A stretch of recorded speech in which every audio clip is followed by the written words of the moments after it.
podcast is intended for mature audiences. The views and opinions expressed are those of the panelists and do not reflect in any way those of the podcast partners, sponsors, or affiliates. Enjoy. Boxingvoice.com. You need that fear. All I'm trying to do is make a stand for something that I truly believe is right. I truly believe is right.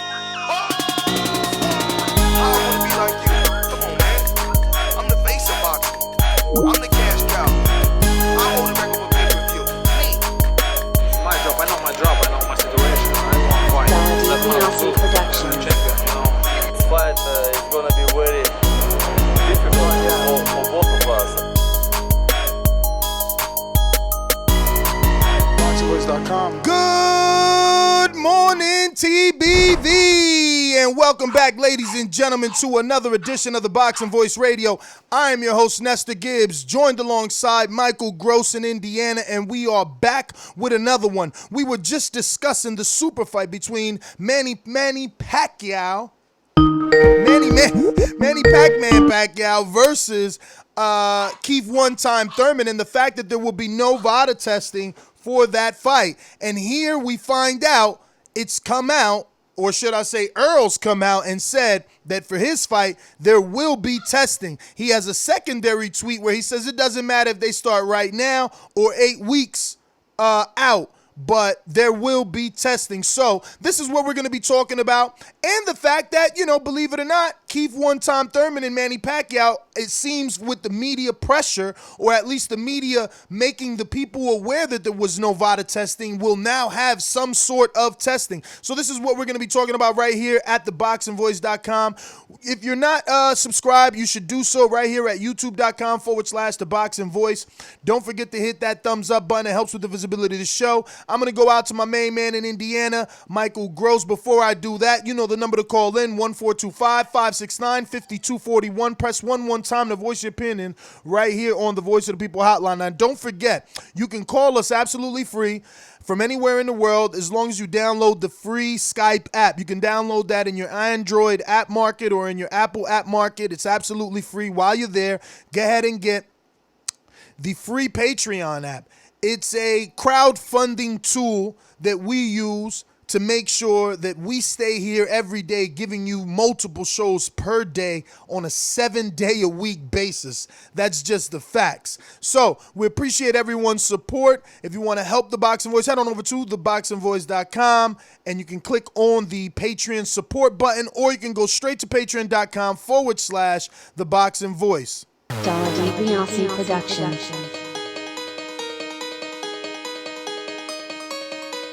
I speak it, believe it, receive it. Speak it, believe it, receive it. Boxingvoice.com. So when I stop him, y'all gonna say he was too weak. Oh my Mike. And he stayed out before he said he was not stop. A man stand up for what he believe in, and when you stand up for what you believe in, you accept whatever consequences come behind it. Boxingvoice.com. Yo, good morning, everybody out there in the TBV universe. Back with another one. And yeah, man, Errol Spence says, hey, we do have VADA testing, can start now or 8 weeks out. And Keith Thurman and Manny Pacquiao, like Ned said, it seems like the pressure from the media made them do some more testing, but the column I read was kind of vague. Is it NSA? Some shit, man, I don't know. I just know it's not VADA, it's not USADA, it's not WADA. So we need to get those organizations more involved in the Thurman Pacquiao fight. But I'm glad they got some kind of testing going on besides the state commission. But what's going on, Ness, man? What's going on? Everybody out there in the universe. Another day, man. Another podcast. Happy to be alive, enjoying life. We got the team out in Houston for the Charlo fight, and we're here on the ground covering all the latest breaking, man. And this is that. Shout out to Raging Babe. We covered her when she put together that card that Sonny Conto was fighting on. She actually started this. She questioned the article and the author on Boxing Scene, Jake Donovan, who wrote the article about Pacquiao and Thurman not having VADA testing. So she went ahead and asked this author, will there be VADA testing for the Spence-Porter? And more than 30 days. meaning because we just got the notification yesterday that now Thurman and Pacquiao will be doing testing, but it's only for less than 30 days. And she goes on to say, you'd think both fighters would be proactive about the testing given all the stuff that's happening in boxing. It's about wanting a clean sport and being leaders and pioneers about it. And Earl quote tweets it and says, yes, it will be. Yes, it will be testing. Yes, it will be VADA, Mike. So, you know, there's a contingency of fans out there that believe Earl is dirty, and he keeps doing VADA, proving people wrong. So this is a good sign. I don't understand why people wouldn't believe that the fight with Shawn Porter and Errol Spence will be VADA tested. Shawn Porter is the WBC champion, and we all know if you fight for the WBC belt, you have to undergo VADA testing. So, like Errol Spence said, no matter if it happens now, no matter if it happened 8 weeks from now or 8 weeks outside the fight, meaning there has to be VADA testing with any time a WBC title is involved. So I didn't see this coming as a big surprise because I already know what the WBC does. So, but I'm happy, man. I'm glad those guys are doing it. I just wish that every big fight had it. You know what I'm saying? We shouldn't have these clouds hanging over these big fights and they're not doing VADA testing. They're not doing USADA. I understand the state commission got a job to do, but I just feel like those organizations do a better job at maybe catching cheaters. Definitely. If we're talking about who's doing a better job catching people, I'm running with VADA for sure. I'd rather have VADA test my opponent than anyone else. I'm just saying. I'd rather the company that's actually getting people, you know? Hold on, man. Hold on, bro. Did I just see The Rock, my nigga? No. Boy, you wonder why Earl don't like your ass, man. You just played. What you talking about, bruh? All right, never mind. I'm just proving my point. Then I say everybody look the same with them dog choker chains. Then I say everybody look the same with them dog choker chains, bruh. I'm just saying. Yo, if you're watching this on YouTube, come have a laugh with us. And if Earl, if someone passes you this video like you say they've passed you all the other ones, have a laugh, my man. You rich. You about to go into a unification, man. Stop holding grudges, man. God is good. And I mean, it ain't like Earl, we just hate on you. Know what I'm saying? I try to talk to you down, but what you tell me, I don't fuck with y'all. I mean, you niggas be lying on me. What I'm supposed to do, but that is a funny ass picture though, bro. But yeah, man, I'm glad Errol Spence and Porter have VADA testing, but I want to know some more details on that Manny Pacquiao and Keith Thurman testing. Like, what? They made it seem like they were going to do something, you know what I'm saying? But they really didn't give any like details about what the fuck was going on. It's the NSCA. Well, like who was doing the additional testing? What you mean for the Pac fight? Yeah, they ain't even clarify that. That's what I'm saying. Like, no. They called it pedo. Yeah, I never heard of them. I ain't never heard of them. So like some Performance Enhancement Drug Testing Corporation or something like that. They must be new. But yeah, man, I guess Petco or I said Petco. Petco. That's it. Keith and Pacquiao not fucking with you because you joking on the drug testing. I'm not even trying to joke, bro. You called they drug testing Petco. That was an accident. What's the shit, if yours was an accident, so was my estimation. It was an accident. All I'm saying is, man, I just wish they would have clarified a little bit more about what's going on. And the WBA has VADA. I'd be like, what? I mean, when we read that story the other day, like they have a program that they can use if they deem the fight worthy of VADA. This fight is not worthy of VADA? Like, yeah, man. I just don't know, man. It's a lot of things in this sport that we, like, as fans are, like, subjected to. Drug testing, people taking it, some people not taking it, franchise belts, franchise champions, 15 belts per division, traveling fees, last-minute replacements, last-minute flights, last-minute reservations. Man, it's tough, man. I'm telling you, boy, boxing got some real real diehard fans. Got some diehard fans, man. All shit I just said, bro, is the obstacle for fans to get what they want. They still come back and they still show their support. So, boxing, man, you got to start doing better, start treating your fans better. Mike, do you think? Damn, man, that's why I hate not cutting. What happened? I forgot already. Cause I was trying not to cut you off. Do you think that Andy Ruiz is gonna stop doing interviews with ESPN? No. Well, I mean that'll be cutting off your nose to spite your face. You know what I'm saying? Like, even though ESPN said some outrageous, say certain things that I didn't agree with Stephen A. Can't condemn the whole network. You know what I'm saying? They still have some good people over there. They still have Max over there. Max tried to take up for him when Stephen A. said that shit. So I'm pretty sure he'll do Max on boxing or something like that, because he is the heavyweight champion of the world. And knowing Al and just knowing Al, man, like, he has to do like something on ESPN. Like, it's just too big of a sports network to like hold a grudge against. True. Now, I would make sure if I did do ESPN, me and Stephen A. have a conversation. Yo, speaking of Andy, I spoke to him. I don't know if you've seen that. I seen that. So he said he coming. Coming. So you can expect him to be busy as fuck. Cause I mean, like I said, the first Mexican heavyweight champion of the world. I mean, I'm pretty sure people are pulling him in every direction. Yo, Mike, check this out. It's for you.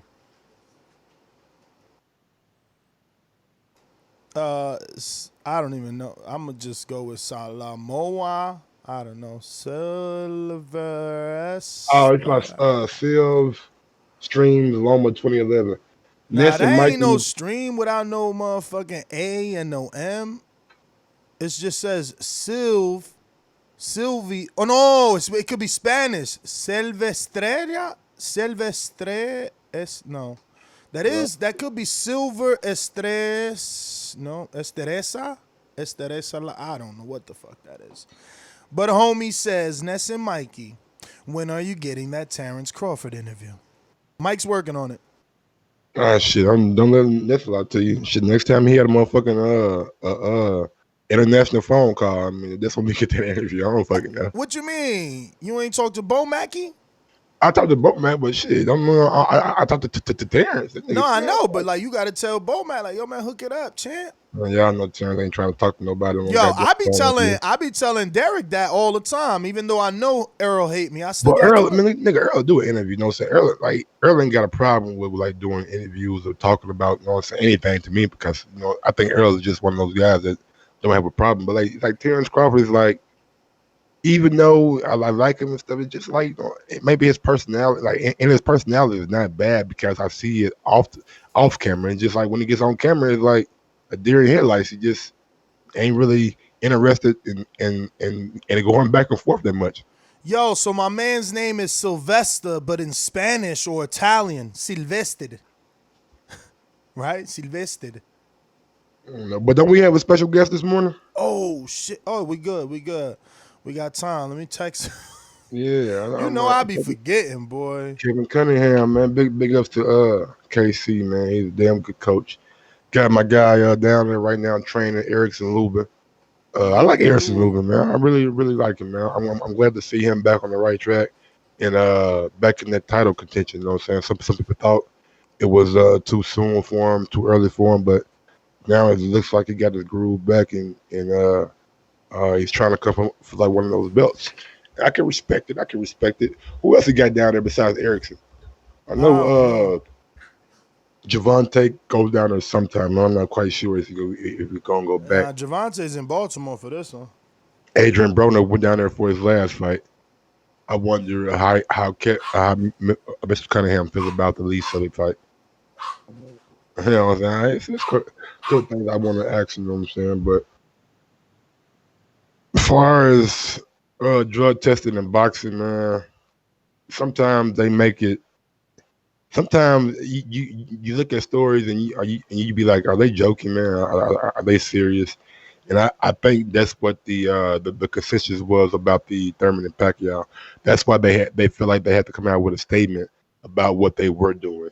And again, the statement wasn't that satisfactory to me, in my opinion. Errol Spence, Shawn Porter, WBC rules, so VADA is not even a question. Errol Spence was on VADA when he fought Mikey Garcia, so Errol's been doing VADA testing in the last two fights. Yo, and Earl is like emeritus champion. He's a won manager's it champion where? because didn't he win that? But like, didn't if you go check, they put up a belt for that fight, a WBC diamond belt. Okay, so like a diamond champion or like a silver champion, something like that, right? Nah, definitely wasn't no silver belt. It wasn't no silver, you sure? Because diamond belt means like you've been in the Bruh, division. they not giving Mikey and Earl no silver belt. Stop playing. All right, man. You never know what they could get. Nah, just Google it, bro. I'm telling you, they not Callum giving Smith them got no. a silver belt. Say what? Callum Smith got a silver belt. Exactly, Callum Smith, bro. He ain't nobody over here. He getting known because of Canelo. Canelo keeps saying his name. I mean, you gotta say. I mean, shit, he be saying Canelo name a name too. I really want to know if Canelo gonna fight this guy. WBC belt for Spence Garcia winner. Let me see. They got a diamond at stake, so it wasn't the damn silver. I tried to tell you. My bad, bro. Yeah, I'm surprised they put the diamond up. Yeah, man. So what's the difference between like the diamond and like franchise? Man? It's like the franchise, the diamond, the silver, the regular champion. I mean, shit. Yeah, man, it's difficult to tell them apart and know what they represent and what they mean, but I know that Earl got one, so he had to do VADA for that fight. And, you know, I don't know what exactly that belt does. I mean, he's already getting the shot at the WBC, so I don't know. Just another belt, man, for a little bit more money. You know what I'm saying? So just start calling this shit what it is, man. Only reason you come out with all these extra belts, all these franchise belts, and WBC. Is to be involved. Is to be involved and grow your brand. And if you can get some money, you're gonna get some money. I don't think some of these diamond belts these guys are paying for, right? Because I'm just saying, what you tell me, what path did that diamond belt give Errol Spence? Why would he had paid for that? I guess it looked good. I don't know, bro. You think that they about to just create a belt for free? Yeah, to be part of a big super fight like Mikey Garcia versus Earl, absolutely. Absolutely. You don't want, listen, on a fight like that, which made history with the attendance, and it's Earl's first pay-per-view, so it's going to make history. You don't want the IBF being the only strap on them pictures. Believe that. Believe that. Think about it. Think about you and the channel that you're starting. What would it mean to you if you can have, you know, your logo on every major fight or every major basketball game? Sometimes you can't pay for that. Yeah, I'm trying to look at these post-fight pictures and shit, man. I don't even see the diamond belt. Okay, I see it now. Jerry Jones got it. Jerry Jones. You Yeah, already Jerry know. Jones got the motherfucking tuck on the side. Yeah. Yeah, man. I think post-fight. Let's see post-fight. I want to know, did Earl actually have the belt on? No, I see he got the WB, that IBF on. I don't see the WBC. Yeah, he's strapped up with the IBF. Okay, there you go. Nah, that's Mikey. That's Mikey. See, WBC gave him the diamond belt. I even found their Instagram post on it where they even made. Yeah, I'm just saying, like post fight after you win, I don't see the diamond belt. I see the IBF though, for sure. And that's all I'm saying. Like, I understand what they're trying to do, like incorporating themselves, but at the same time, I just feel like it's unnecessary to have all these belts, man. I know you're I trying mean, to go I to see the belt at the weigh-in. What's the name got it? Jimmy Lennon Jr. got it on, and Robert Duran is holding up the IBF. yeah, at the weigh-in. Like I said, Jerry Jones had it at the press conference.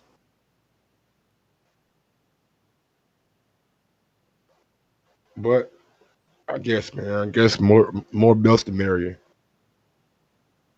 Not really, man. Not really. So do you think 8 weeks is enough time to do proper drug testing, or should it be 12, 16 weeks out like Dylan White wanted?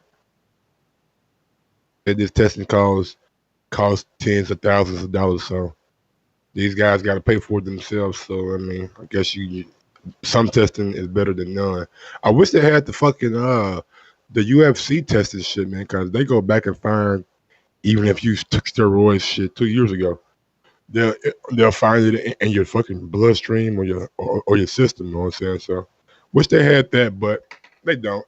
And maybe somebody, and I can't really hold people to fire for like if something happened like 2 years ago, because we all know there are tainted supplements out there that these fighters can take now. You know what I'm saying? So it's not entirely their fault if something happens, because we know there are situations that prove that even though you test is positive, you're not necessarily cheating.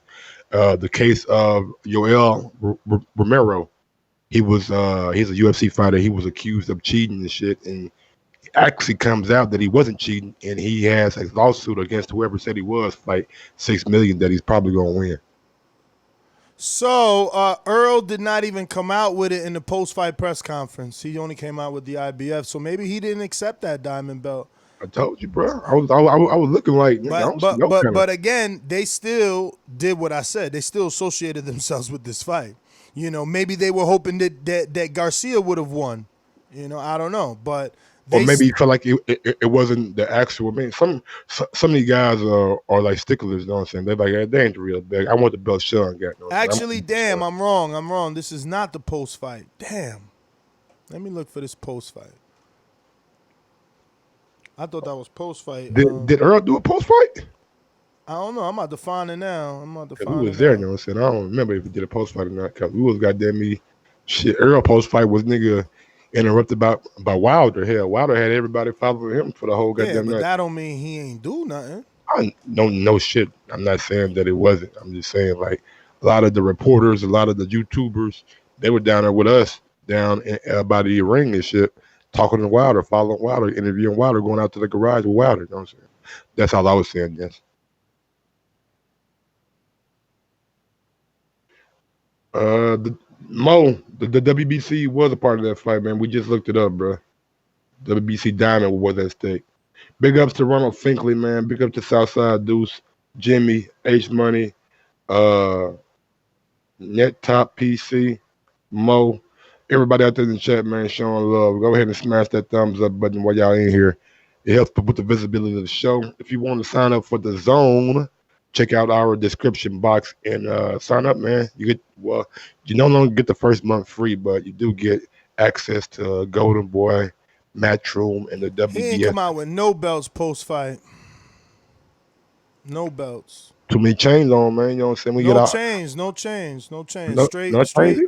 Straight athletic gear. Box raw, jumper, and shit like that. Let me see if it's on the Pox on PBC one.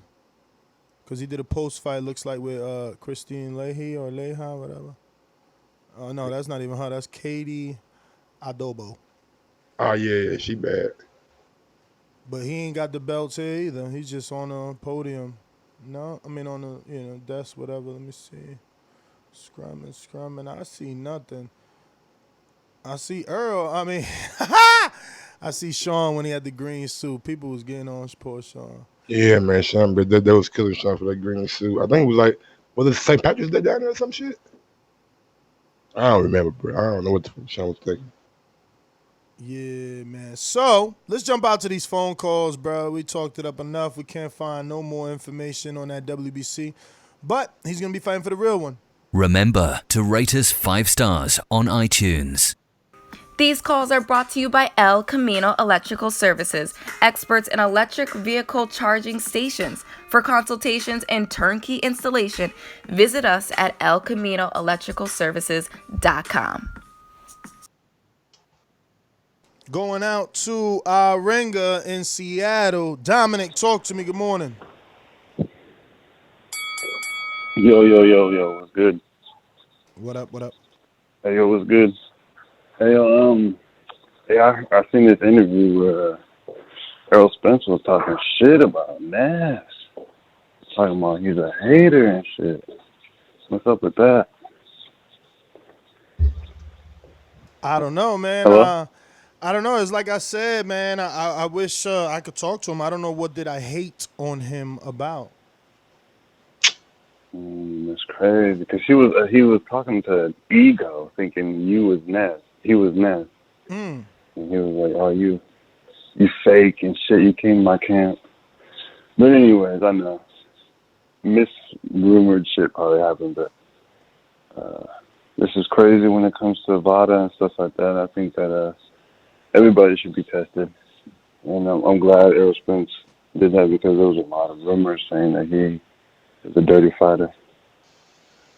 So, not that much to talk on the subject. I'm glad that Errol Spence took the fight, and I'm glad Manny Pacquiao versus Keith Thurman's happening.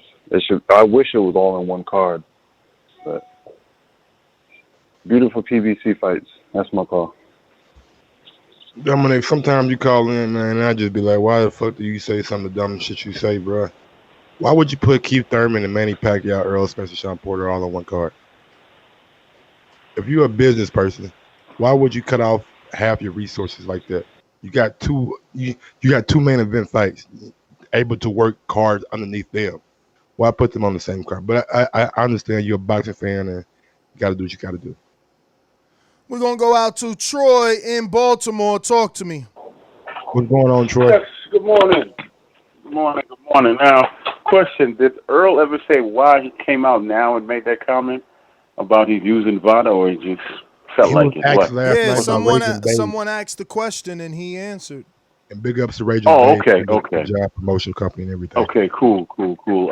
I thought it was just one of those random thoughts because of what's going on with Pacquiao and whatever. So, but I got a thought for you since you won this whole VADA thing and boxer safety. Jerry Cooney, I don't know if you ever had him on your show. Get him on your show, man. He's involved with Fist. This actually was on his show. Okay, good. Well, get him on your show and have him talk about the Fist program that helps boxers, the Jab program, and all the other programs out there that help boxers from, like, after they leave the sport. And I'm talking about the small boxer all the way up to the big boxer that is now broke. You understand? And Mike, I heard what you said about Crawford, man. I solved your problem with how you could get him on tape.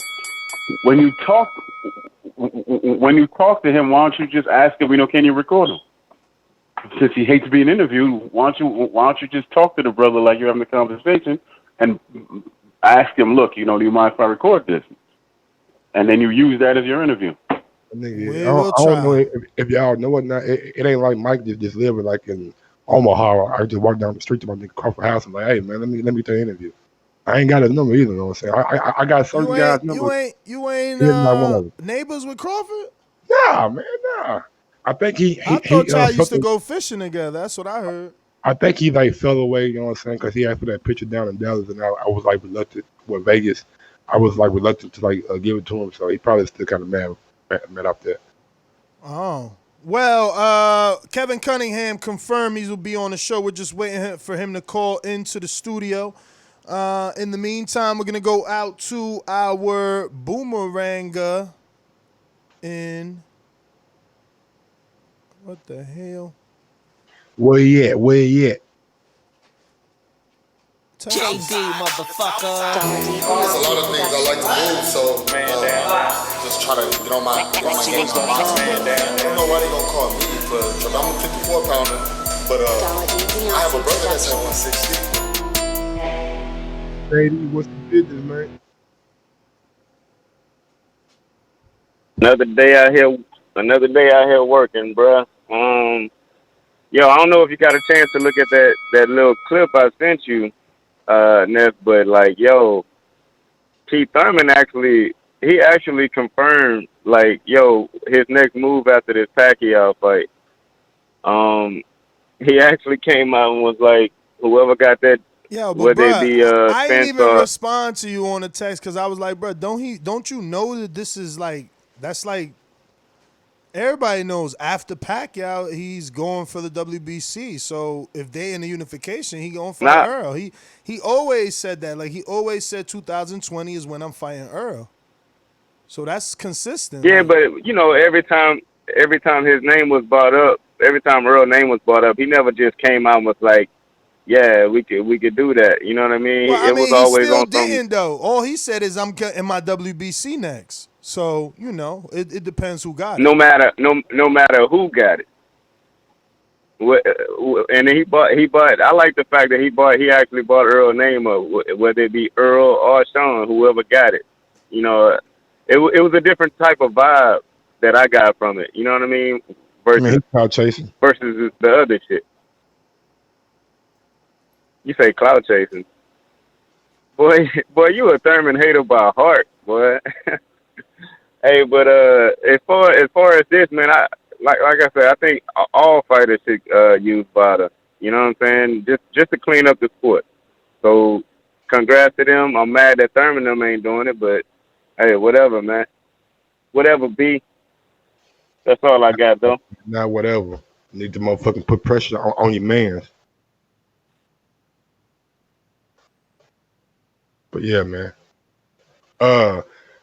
JD, thanks for your call, man. Appreciate you calling in. But at the same time, man, I like you said, VADA should be universal. It shouldn't be with the fights you pick. You know what I'm saying? We all know that VADA is the leading in our sport for drug testing. So it should definitely be that. But I'm glad to hear Keith Thurman actually mention Errol Spence's name. You know what I'm saying that he wants that fight in 2020, which we already knew, but kind of sounds good when a person comes out and says it. You know what I'm saying?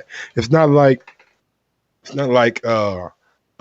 Keith doesn't have a right to like beat around the bush because we all know he is the emeritus champion. You know, but at the same time, fans out there think Errol Spence is going to beat Shawn-Porter, so that's the fight that we want to see on the PBC side is Keith Thurman, Errol Spence, and it's going to be a fight that's definitely worth the price of admission. So I'm looking forward to that fight. Hopefully Keith comes through Pacquiao, and hopefully Earl comes through Shawn, which Shawn is not going to be an easy task. I'm telling you guys right now, Shawn will be a tough fight for Errol Spence, and we'll see how he gets through it.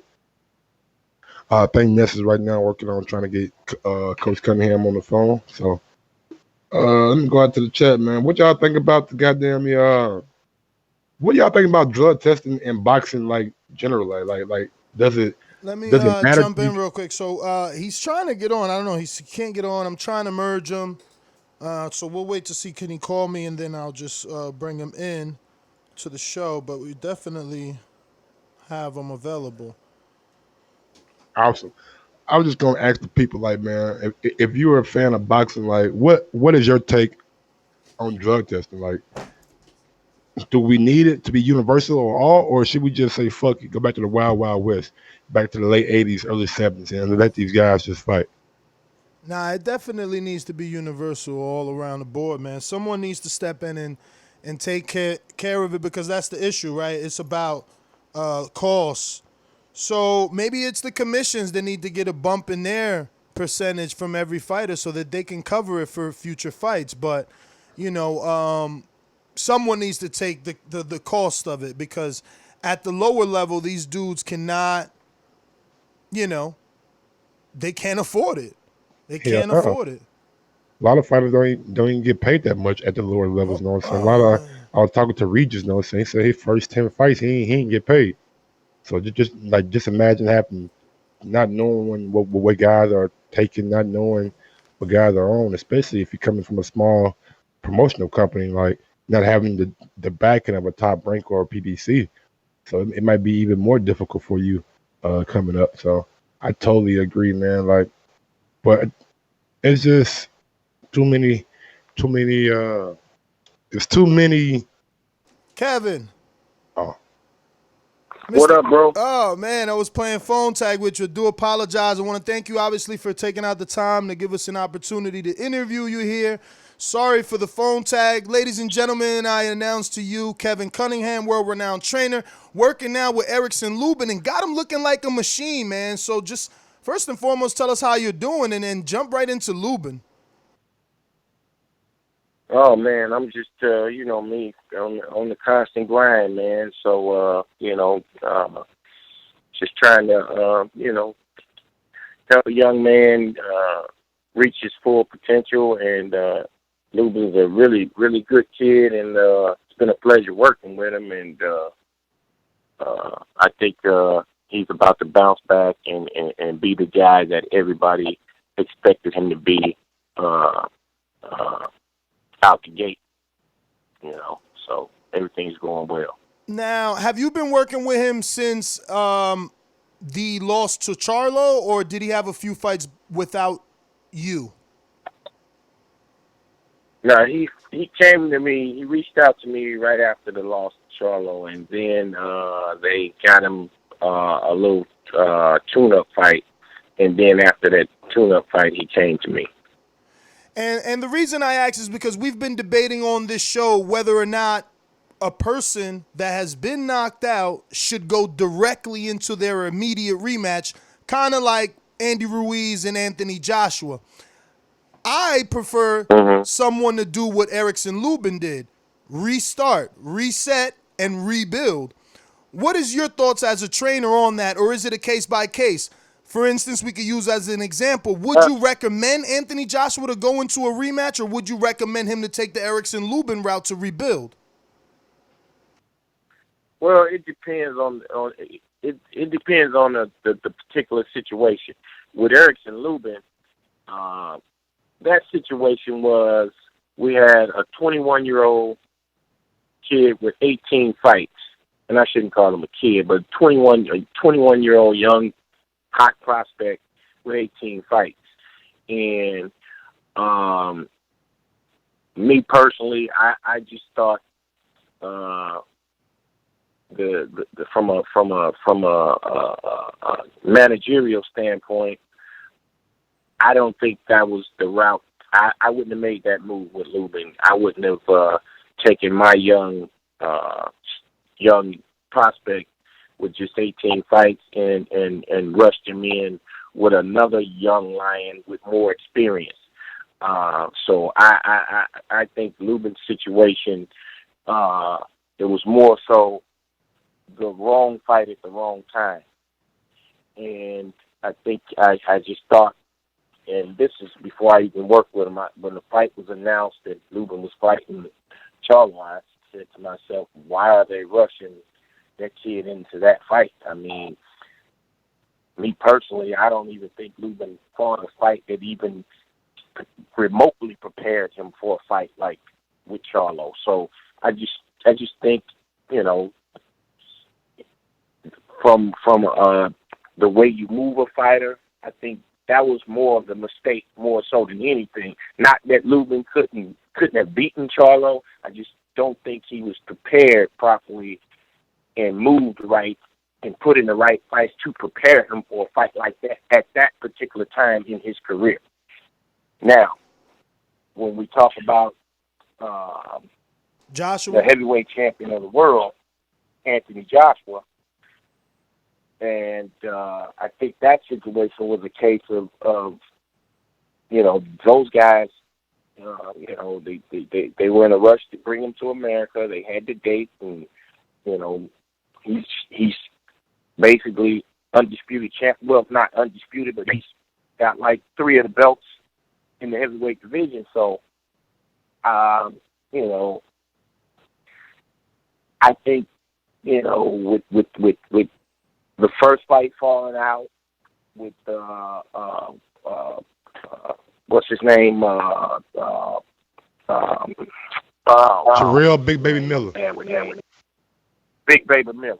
With him falling out, they were in a press, in a rush to try to get an opponent, and I think what they have like 5 weeks left And when Big Baby fell out, they had like 5 weeks left, and they had the date, they had a great promotion, and they just wanted to hold on to the date. They went out and picked a guy that could fight, that could really fight, and from what I hear, rumors is that Joshua kind of took him lightly, and he and screwing around a little bit in training camp, and I heard he got dropped and whatnot in sparring and this, that, and other because he was kind of pretty much taking the guy lightly because they got a last-minute opponent and whatnot. And he went in there and he got beat.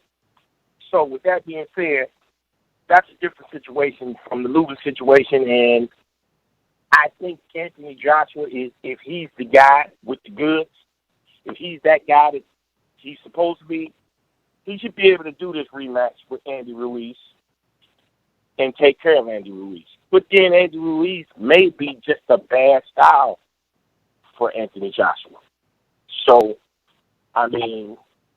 but he should be able to go and do this rematch and take care of business if he's the guy, if he's the top heavyweight that we thought he was.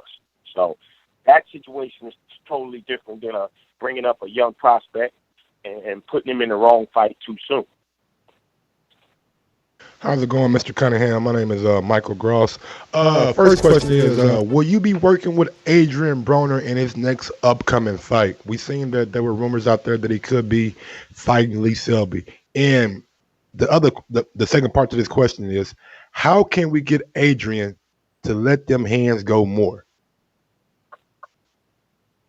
Well, the first question is yes, I will be working with him, and I don't think anything's been confirmed on who his next opponent is, and we all would like for AB to be a little busier and put his shots together a little more, and that's one of the things that we work on a lot in camp. But at the end of the day, the fighter has to mentally go in there and execute what needs to be executed. And that's up to the fighter at the end of the day. Coach, obviously I'm not being disrespectful with this question, just trying to learn. Do you think that Broner either lost something or learned something in that Maidana fight that made him want to be more defensive minded? Because in that fight, while it was a dog fight, he still was very competitive to the last minute. He would let his hands go to the last minute, but he obviously went through some things in there that he's just never fought like that again after that Maidana fight. Yeah, well, that was a rough, grueling fight. He took a lot of unnecessary shots in that fight early on. But like you said, in the second half of the fight, he almost turned that fight around, but just ran out of time. And that just goes to show you the heart and grit of AB. Like I said, man, at the end of the day, you can compare a fighter as best you can, but we're not psychiatrists, So mentally, from what's going on in a guy's head, we can sit up and debate and talk that all night and day, but only he knows what's going on inside of his own head mentally, and what he's thinking, and why he's not letting his hands go. All we can do is try to do things from a training standpoint to try to rectify the situation, and then at the end of the day, on fight night, the fighter has to go in the ring and execute. So, I don't want to speculate about, if this fight made him, turned him into a different fighter, and that fight stopped him from being, because I can't definitively tell you that's what it is. Because I've seen him, let his hands go in the gym with great sparring partners, and he run his combinations off. He's got good hand speed. He's got great power. He got it all. So, Fighters get in the ring with particular styles, and sometimes this style, changes things, changes the game plan, and you gotta adjust and do what it takes to come out on top. Whatever's going on in there, you gotta adjust to it and do whatever you gotta do to make sure you win the fight. So, but to answer your question, I can't tell you if the Madonna fight, made a change in AB or not, because he's had some good fights after the Madonna fight. So I wouldn't say that particular fight has really changed him. I wouldn't say that. How you doing, Mr. Cunningham? I want to know, what's your opinion on the drug testing in boxing? Because it came out earlier this week that Manny Pacquiao and Keith Thurman wasn't going to have drug testing. Well, wasn't going to do VADA or USADA, but they will do the athletic commission. But now they came out, I believe, yesterday and said they will have additional drug testing. And Errol Spence and Shawn Porter have VADA testing for their fight. I just want to know, what's your opinion or perception of drug testing in the sport? I think everybody, I think we need to find one body, and if that's VADA, we need to have everybody go through the testing with VADA. If that's the organization of choice, everybody should be drug tested. Every fighter should be drug tested for every fight. And I mean, I'm not talking about just for fighters who's trying to take performance enhancing drugs. You got fighters that are going through drug situations that are dealing with addiction, and they're being permitted to go in and fight, and they're opening them. You got guys that'll go in there and can get seriously hurt because there's no across the board drug testing that could, we could save some fighters from getting themselves hurt, and also catch guys who really want to try to cheat. So I think there should be across the board drug testing, and everybody that gets in the ring should be tested. And we should have one testing body, and everybody should have to go through that testing that's involved in our sport. Kevin, so who else are you working with that you can let us know?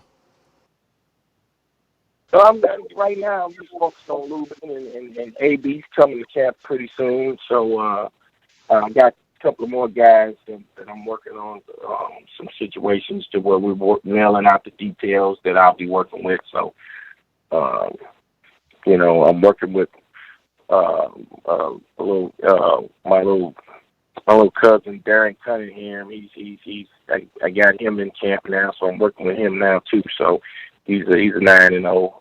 It's gonna be a decent little prospect coming up. So, but I got a few guys that we're talking, and we're trying to work out the details to get it done to where I'll be taking over, and they'll be coming to camp also. But right now, it's the particulars are not done yet, so I don't really want to put it out there yet. I want to get your opinion on a potential fight that is being rumored to happen.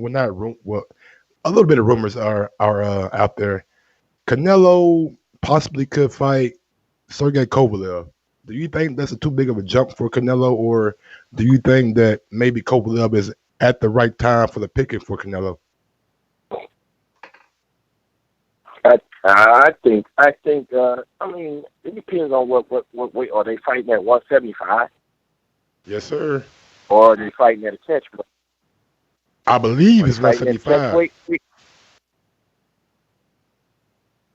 Yeah, well, that all depends on what. Because I know Oscar and Canelo. They 9 times out of 10 they're probably gonna make him come in at 170 or something, like probably a catch weight or something.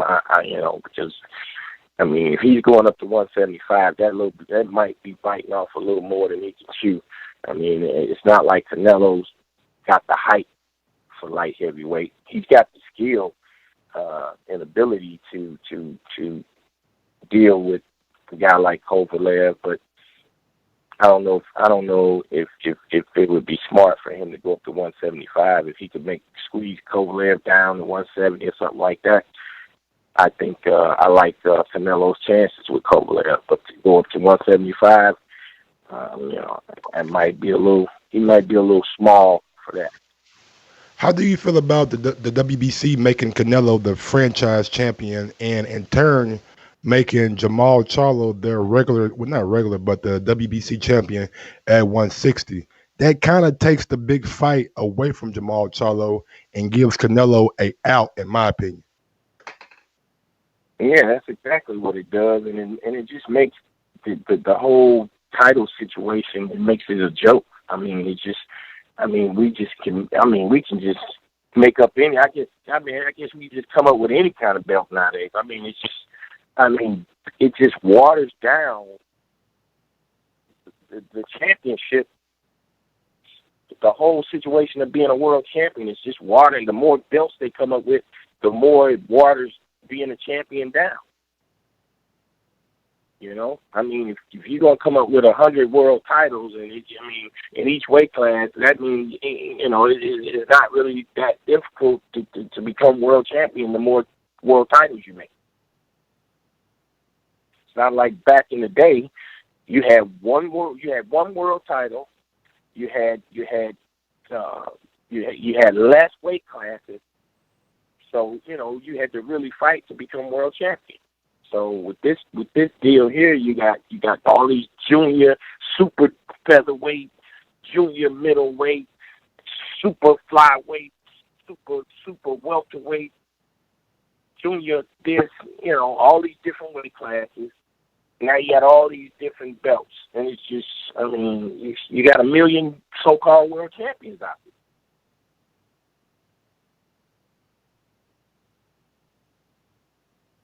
Totally agree, man. I totally agree. So, I'm done. I don't know if Mike has anything else. I wanted to ask you if obviously if you have any social media, you could give it out at this time, and just thank you once again for giving us that opportunity, keeping us updated of everything Erickson Lubin, and just can't wait for seeing him in the ring, man. Yeah, well, I'm Kevin Cunningham on Instagram. Coach Cunningham on Twitter. Cunningham on Facebook. So that's pretty much it. And we've had a tremendous training camp. Hammer's ready to go. He's fighting the French kid, the French champion here, and not looking past this guy. But I think Hammer's going to take care of this guy in grand fashion and look to get back in the mix. And I think the 154-pound weight division is probably the most competitive division in boxing right now. From top to bottom, there's no boogeyman per se in the 154-pound division because anybody can be beat on any given night in this division. So I think it's the most competitive division in boxing right now. So we're looking to go big name hunting after this. And I know you got Tony Harrison. He's got unfinished business with Charlo. You got J-Rock. He's getting ready to do the rematch with Hurd. So, we'll be looking for one of the more named guys, one of the top guys in the top 10, preferably, me personally, I would like Austin Trout or either one of those guys that just fought, Austin Trout or Gaucher. Either one of those guys, I like them next. Either one of those guys next for Hammer. So, that's what we're looking to do. But we got. Are you keeping it in the family because you know the reality that you live in, or are those just the style matchups that you like? Well, I think those are the fights. Those are the fights that are probably more, for one, easier to make. Those are the guys that are in the top 10 mix. So I think those two are pretty much will be the right situation for us and them. So, you know. You don't think a guy like Kell Brook would accept a challenge with Erickson Lubin? He's had two fights now at 154. Well, I mean, you don't know what Kell Brook's going to do. I mean, I can't focus on a guy that's all over the place. You don't know if he's fighting welterweight. You don't know if he's fighting 54. 1 minute he's the guy to fight Terrence Crawford. 90 seconds. The next minute he's retired, I heard. So I mean, we don't have time to focus on a guy like that. I mean,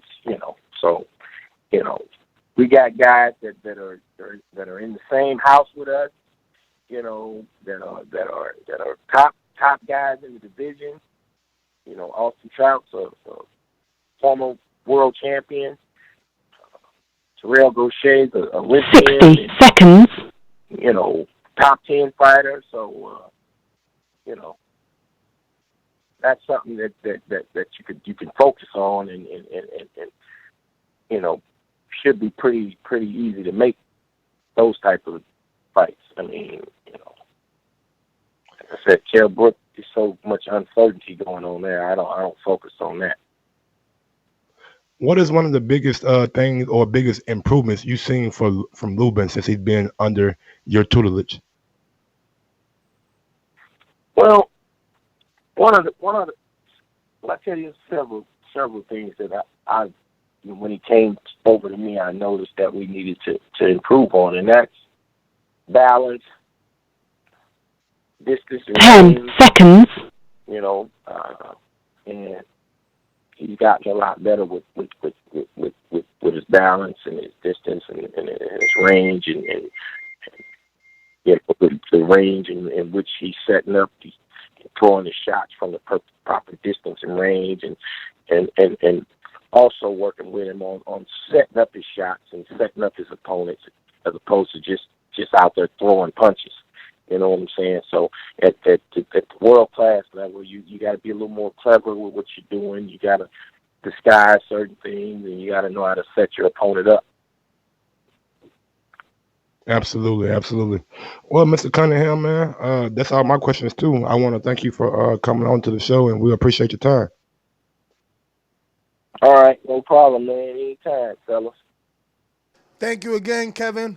Enjoyed it, and catch you on the next one. Hopefully we get a victory lap when Erickson Lubin defeats the French champion here. How do we pronounce that name? Zakaria Atu?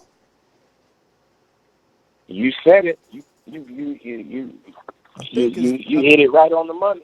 All right. Well, thank you. There you have it, ladies and gentlemen. Kevin Cunningham, world-renowned trainer, taking care of Erickson Lubin on the return to title contention. Yes. I like that they are rebuilding. I've never heard of Zakaria, so I like that they are rebuilding and taking it slow. I'll be honest, coming off of that Ishe Smith knockout, I kind of would have wanted another relatively more known name to the U.S. public. Zakaria 2 is ranked number 42, which is still good if you compare Erickson Lubin and where he's at in the division to Tyson Fury and where he's at in the division, and Tom Schwartz and where he was at in the rankings, and Atu and where he's at in the rankings. But that being said, honestly, I think the game plan is for when Erickson Lubin becomes champion, they want him to stay champion. So they're trying to get him a lot of rounds boxed. No, I hear you, but I mean, wouldn't it have been better to get, be in there with a name that we know, like, I don't know, a Frank Gallarza. Frank Gallarza. He's talking about Austin Trout and Terrell Gaucher next. No, I know. But that's what I'm saying. This fight, why is it the French champion when it could have been a Frank Galarza or a Carlos Ocampos? And not really Ocampos because he's got no legs to stand on in terms of name value, but at least he is in a common opponent of, Earl. And, it'll have some cachet. I mean, look, he's ranked in that division. What do you want me to do? My nigga got But stopped. what about what kind of cachet does fucking Ocampos bring to you? what about Gary O'Sullivan? He got stopped versus David Lemieux. Last time I seen he was fighting at 160. True. All I'm saying is, man, we don't know. Oh, Gallimore, common opponent. He was on Fox Sports. He fought Julian Williams. Julian Williams is now unified. Williams is tied to other people in the division. It's tied to Charlo, which is tied to him, which is tied to, what's that? What's his name? Who? From the DMV. Heard. Yeah, I mean, I'm being honest. There's no names here. Like Scott Fitzgerald, like no one knows these names. Terrell Gachet, Frankie Gavin. I can't even believe, is Frankie Gavin really a junior welterweight? I mean, a super welterweight? Probably old now. Cordell Booker there. Nah, we don't want that action right now. What it is, man. It's just like, and we don't know how good. There's a lot of weird names at 54. This French champion could be a motherfucker undefeated. You know what I'm saying? Could have a lot of knockouts. We don't know. Nah, he ain't undefeated. He got like 6 losses. Damn. And one by knockout. I screen shared him, Zakaria Atutu. And he ain't ever fought nobody, man. He a champion right now? I mean, he's a French champion according to Kevin, but I don't know none of these names, bro. Look, he's only fought in France. So unless somebody took a plane over there, you know what I'm saying? We don't know yet. No goddamn ship over there, motherfucker, my nigga. But that's what I'm saying. Look, these are the rankings, bruh. And I get it. Oh, look, Pactus Teixeira, come on. Nah, but that's 160, bro. He got knocked out by... Didn't he get knocked out by Stevenson? Curtis Stevenson? And he ain't got enough cachet anyway. This division is crazy, bro. It's top heavy. But look at these names. I'm screen sharing. Huh? I think it's top heavy. And you got some good guys in there. It is top heavy. Like you heard me say it a long time ago. I think the 154 is one of the deepest and best divisions. Yeah, but it's not really deep though. Look at it. It's top heavy. Jaime Munguia, Julian Williams, Islandri Laura, Jarrett Hurd, right? Tony Harrison. Then secondary, Kell Brook. They got Vargas, which doesn't belong there. Castellano doesn't belong there. Jermell Charlo. Damn, he should have been at the top. Sergio Garcia. Liam Smith. Carlos Adames. Dennis Hogan. Michael Sorro. Erickson Lubin. Jack Coolclay. Patrick Teixeira, Austin Trout, Hassan Maquinho,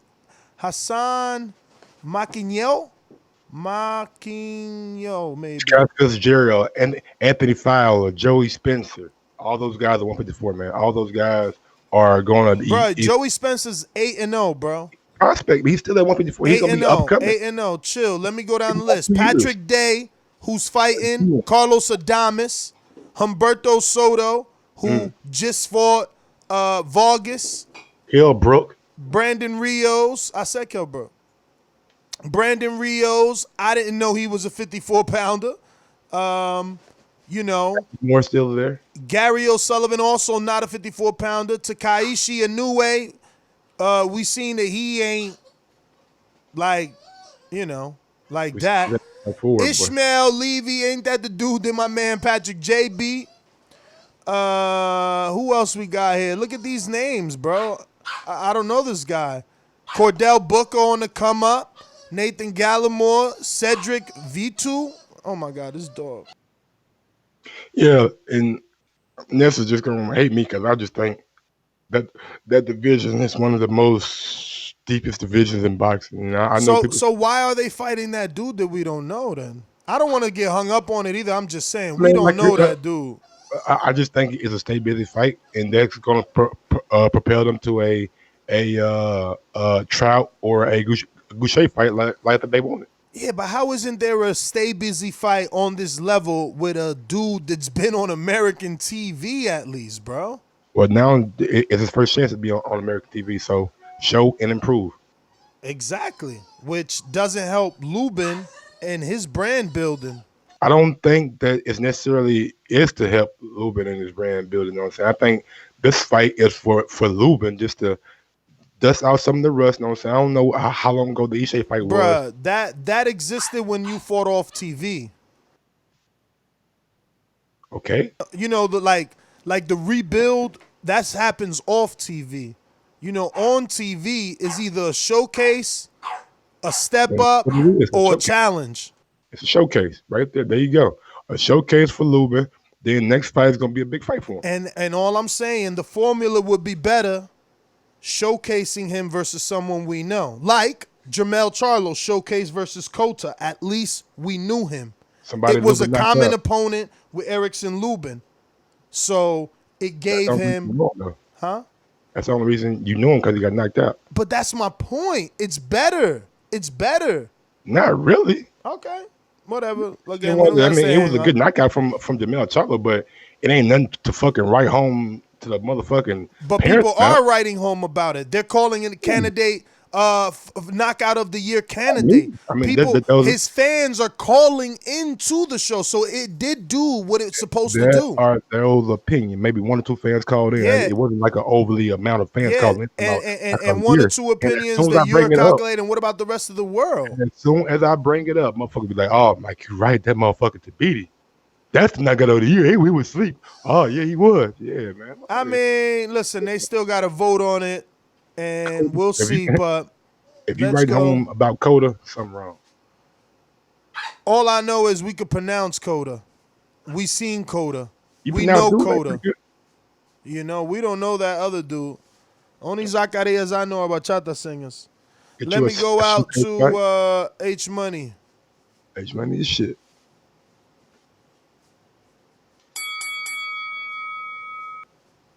Hey, yo, what's going on? It's your boy H Money, Mr. Dazn, the Boxing Voice 2019 Rookie of the Year. And that's great interview with Kevin Cunningham, the trainer of Corey Spinks. People don't know about Corey Spinks, undisputed champion, who beat Ricardo Mayorga, who beat Zab Judah, undisputed. Kevin Cunningham, who was a police officer, who changed his community and started boxing. You know what I'm saying? Kevin Cunningham, who had Devin Alexander since a kid and made him a world champion. People don't know about boxing, man. Shout outs to Kevin Cunningham, one of the best trainers in the world. And still to this day, he got Gervonta Davis and Adrian Broner, man. So shout outs to the show, TBV. You know what I'm saying? Ness, I just want to tell you, man, Robert Bonilla, he's telling me he wants to fight with you. He says he want to be the next Andy Ruiz. He says he feel like he can shock the world, Ness. And I told him, you ain't nothing like Anthony Joshua. I told him, you know, you are the Deontay Wilder. He said he's willing to fight. He's not scared, Ness. And I mean, I just want to make the biggest fights. Can I get my boomerang? I'm here to talk boxing. You know what I'm saying? I got these top fighters right now. I got Joseph Rodriguez, Super Max. He's calling out Santiago. He said he gonna knock him out. If you want to watch Border Wars, there's only one place you can watch it at, and that's on a Patreon, on the Boxing Voice. So everybody sign up right now. Everybody from TMG, we in here, Ness. You dig? Let me know, Ness, about this fight. He wants it so bad. He said he wants to shock the world. He said it's for the king of Jersey. He from Jersey. You from Jersey. The people want it. They want it. The streets want it, Ness. It's a big fight. All the fans in Jersey gonna show up. Let's do it. H Money, thanks for calling in. Going out to Boomeranga in Texas. JD, motherfucker. There's a lot of things I like to move, so just try to get on my game. I don't know why they gonna call me for I'm a 54 pounder, but I have a brother that's at 160. Yo, had to come back and just throw a couple of names that I'm not. One name I didn't hear it mentioned is and I don't know where he's been since he lost to Charlo, but Lubin versus Hatley wouldn't be a bad fight. But one I want to see is Patrick Day, and another name too. I think this guy, he was on the Contender as well. That dude Eric Walker, that dude give anybody problems. So I mean, it's a few names that Lubin can mix it up with, right? But as far as Trout goes, man, listen, I like Trout. He's one of my. I like watching that dude, man. I did not like his last fight, and it seemed like he's at a point where it's time. It's almost time to hang it up. You know what I'm saying? Because now you like a contender tester. You know what I'm saying? You're a gatekeeper now, and I don't like seeing fighters go from. Come on, ain't nothing wrong with that. Chop. DeMarcus Corley. Hold on a minute. DeMarcus Corley's made a career out of that. He's been in the ring with Mayweather and dozens of other top-tier names. Like, you can't ask Austin Trout to retire. You can only ask people to retire him. Ishe just retired, over 40-something years old, and it's because Lubin retired him. This is boxing. You know, last thing to go is your power. Exactly. Last thing to go is your power. Roy Jones boxed. He still boxes whenever he could get a fight. You got to retire them. Let me ask you this. I'm gonna put you in the shoes. Then I want to put you in the shoes, right? So your favorite fighter, one of your favorite fighters is let's say Danny Garcia, or no, let's say Keith one-time Thurman, right? And he gets to a point where he can't beat. It's my favorite fighter too, so it's hard for me to say. But let's say they keep throwing contenders to see if they ready for the world title level. Would you want to continue watching Keith be that guy? No, you wouldn't. It's time. You know what I'm saying? We cannot answer that. Trout isn't getting washed, man. He's not getting washed. He's being competitive. It's just that simple. Now that last fight, I don't even know. Would you want to see Keith turn into a gatekeeper?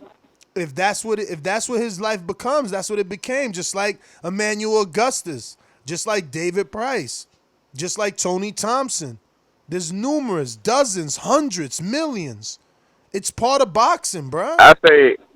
Dog, not everybody's a starting five. Not everybody's a starting five. There's people on the bench, champ. There's people on the bench. You're right. I'd rather see him commentate, man, because you went from beating Cotto and you got your whole boomerang too. Dominic on the ringer status. Yo, what's good? He ain't on you take a goddamn boomerang. Oh, we went to him already? Yeah, took your ass on. What? I ain't know. Yeah, Dominic, I'm on your ass. Oh, shit, Mike hating on Dom. Yo, we out. NESGTO, Instagram and Twitter, you already know. I appreciate everybody that tuned into the show. If you're just tuning in, don't forget to hit that thumbs up button. It helps with the visibility of the show. It lets me and Mike know you enjoy and appreciate us coming out here to work every single morning, doubling up on certain days, giving you Patreon. Today is Thursday, right, Mike? So we got Flagship Thursday. Is it not? Or is it Wednesday? I don't know. Every day Friday for me. I thought it was motherfucker Wednesday like a motherfucker. I'm glad you said something. You weren't about to have shit done for the goddamn night show tonight. It's Thursday, baby. Damn, it's Thursday already. Well, yeah, man, we got a night show tonight. We getting closer to the weekend, man. We got big fights this weekend. Don't we got Patrick Day? Ain't Patrick Day about to take on Carlos Adames? Yeah. It's about to be upset season in this motherfucker. I'm going against the Dominicano. Think so? I don't know. I'm fucking around. Hey, it's gonna be a tough fight for Patrick Day, but shit. Yo, listen. We'll talk about it. Let's see what the betting line is like on that shit, though.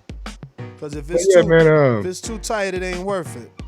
Thursday Flagship, you know what I'm saying? So catch us back later on night, 7 o'clock. Damn, Junior 5 still fighting. How he fighting Dominic Gwynn, the bare knuckle champ? That's crazy. I thought his name was Dominic Gunn. Or Gwynn. Yeah, it's Gwynn. Guinn. Oh, okay. Maybe it's. Yeah, yo. They playing it. Yeah. Okay. Oh, they want to play Mr. Day. Oh, they want to play Mr. Day, huh? Okay. Okay. Is this happening tonight? Oh, yeah, it's happening tomorrow. It's a Friday night ESPN fight. Yeah. Oh, they trying to play you, Day. Oh, they trying to play you, Day. We got Demetrius Andre this week. Man, this is a lot of fights this weekend. My guy fights. Brandon Adams, my guy Jamal Charlo. So it's a lot of But fights. Andre, you know, I mean, I guess you see, that's what I'm saying. I'd rather Andre be fighting Solecki than Kak and Wande, you know, and that's what I mean. Give me a common opponent.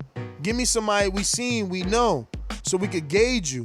Don't give me no French champ, but whatever. I ain't trying to, you know, beat a dead horse. Lubin not a champion, man. He's not fighting the fucking. I mean, you talking about a guy who's a champion fighting Aku one day and shit. Lubin, let Lubin get back to where he was, but let him win his belt, and then he motherfucking fight who he's supposed to fight. But yeah, man, follow me on IG at Gross1911 or on Twitter at Gross2312. Big ups to Errol Spence, Shawn-Porter, Clean Boxing Program. I love it. I love it. I love it. And just, man, catch us tonight at 7 o'clock for the flagship. That is 4 o'clock West Coast, 12 o'clock UK, and 8 o'clock Central. Well, 6 o'clock Central. And that's about it, man. Hit that thumbs up button. Hit that thumbs up button. Future, present, past. It helps with the visibility. Fucking go, man. Where's the love? O'Hara Davis fight this weekend too. It's a lot of shit going on this weekend. Who? O'Hara. Versus Miguel Puppet Vasquez. He might lose that fight. Y'all noticed when O'Hara went at Floyd Mayweather, you know what I'm saying? It should have just been downhill ever since then. Bruh, he might lose that fight. If Puppet got anything still left, because I ain't seen Puppet, and I'm starting to see people get wins on Puppet. So, you know, maybe he's done. But if he got anything left, O'Hara can't beat that boy. He boxed way too good for that shit. He's a boxer. He ain't trying to engage. I remember Kareem Mayfield couldn't even catch that boy. But yo, I'm out. Next GTO, Instagram, and Twitter. Peace. Don't you be Kevin bitter. Cunningham, thank you, sir. Don't you be bitter. Stop talking about shit from 2018. You a champ.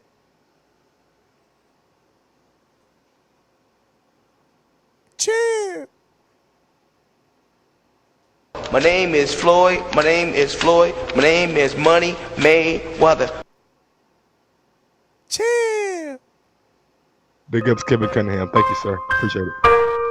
Earl, we miss you, man. Crawford, we miss you, man. Say what? Yo, nah, on that note, we out.